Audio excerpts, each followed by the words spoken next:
fatita veri tempo l'avisao aracasi aniasi non ni fitiavako anao ty mifamaly satri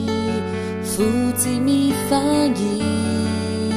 raha ovina avao I tempo re izao ny andry elabe ny foko efaty fambabotsotra izao naiza isy anao izao mbola ty ny teo aloha averina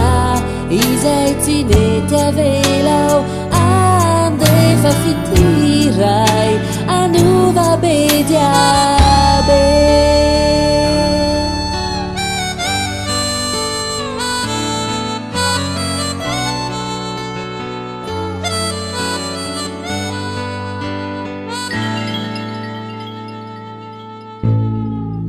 Rachakely ny sera namboputa natinao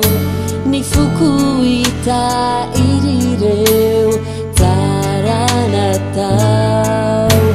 izay anyevao tsapanao ny sovitadrizao naiza le anao afilay mbola tianao ny foko efaty fambabotsotra izao naiza isy anao izao mbola ty ny teo aloha averina izay tsy nety avelao andefa fitiray anova be diabe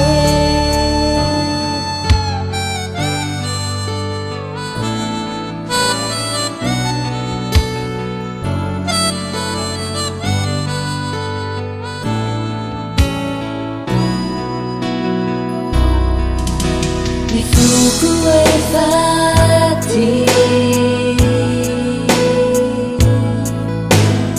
naiza isy anao izao mbola ty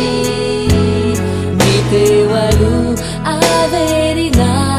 izay tsy nety avelao andefa fitiray